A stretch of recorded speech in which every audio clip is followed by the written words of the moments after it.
Hello everyone, my name is Reid Fleishman. I'm a rising sophomore at Cornell University planning to major in information science, and I'm a summer trainee in the Mayan lab at the Icahn School of Medicine at Mount Sinai. Today I will present the processing of the Tabula Sapiens single-cell RNA-seq dataset for utilization by various tools and applications developed by the Mayan lab. So to begin, I would like to give a brief overview of the Tabula Sapiens dataset itself.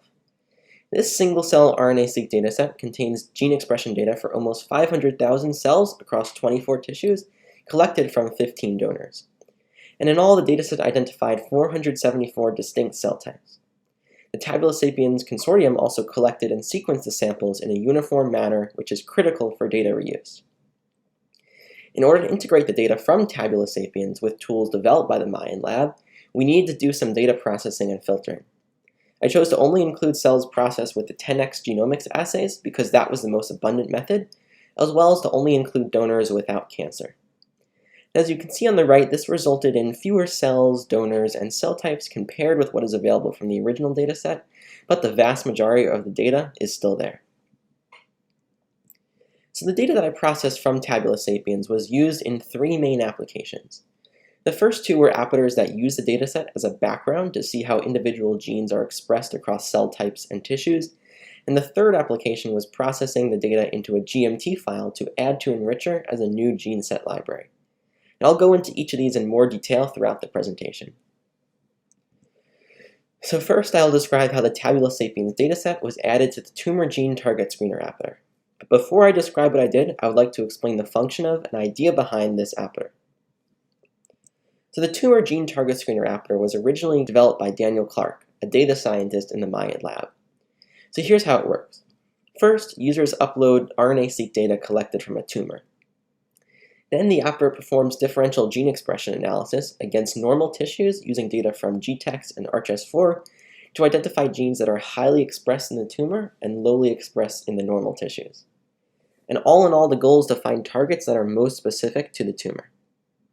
So previously, this Appyter only supported bulk RNA-seq background data, and this limited researchers to comparing the tumor's gene expression to cells and tissues that were profiled with bulk RNA-seq. So this may mask the fact that some genes are highly expressed in specific cell types that are critical for normal physiology.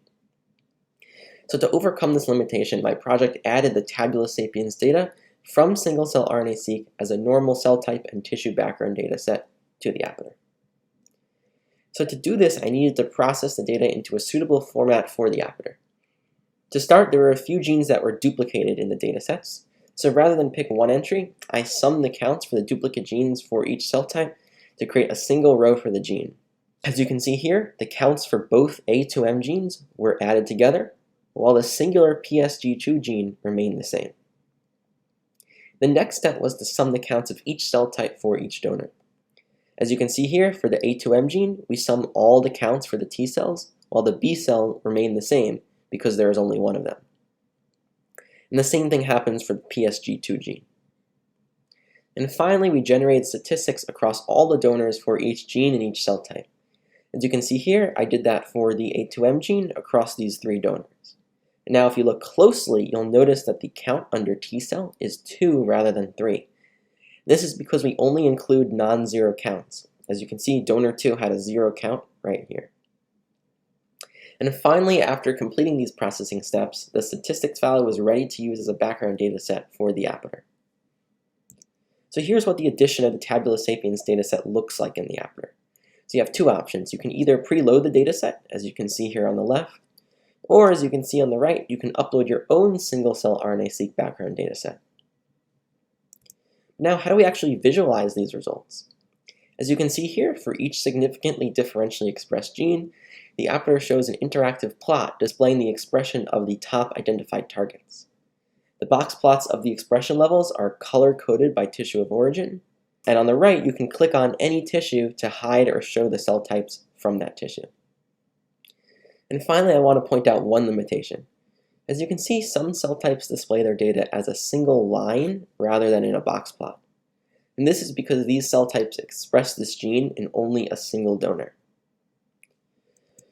So now we move on to the second application, which was adding the Tabula Sapiens dataset to the gene and protein expression across human cells and tissues Appyter, which was developed by Giacomo Marino, a bioinformatics software engineer in the Mayan lab. So with this Appyter, the user first inputs any human gene symbol.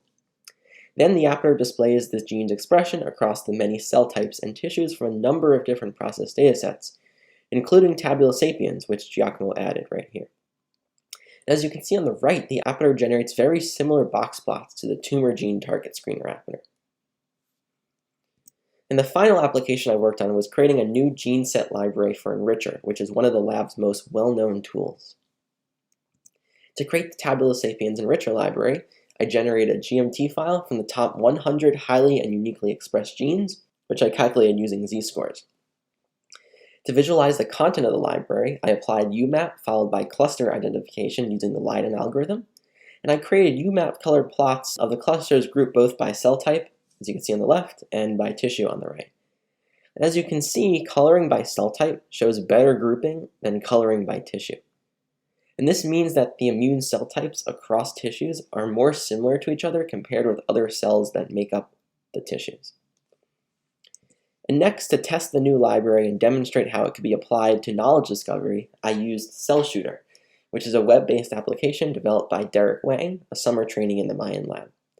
And specifically, I used CellShooter to compare the pan-cancer differentially expressed genes between hot and cold tumors from CPTAC3.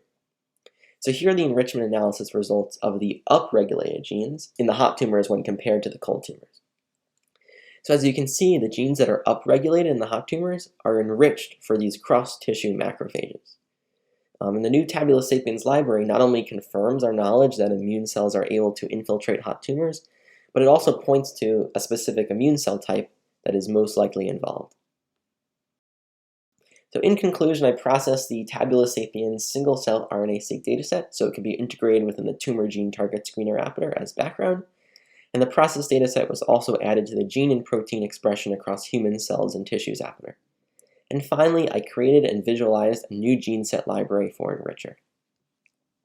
In the future, I would like to add additional background datasets, such as data from the Azimuth tool, HubMap, COVID-19 Cell Atlas, and the Human Cell Atlas. I would also like to investigate alternative ways of processing the background dataset. And finally, I would like to apply the tumor gene target screener to publish studies to identify novel targets for cancer and other complex diseases. So I'd like to thank all members of the Mayan lab, especially Dr. Mayan for his tremendous help and support throughout this project. And I would also like to thank Daniel Clark for his technical guidance with various aspects of the project.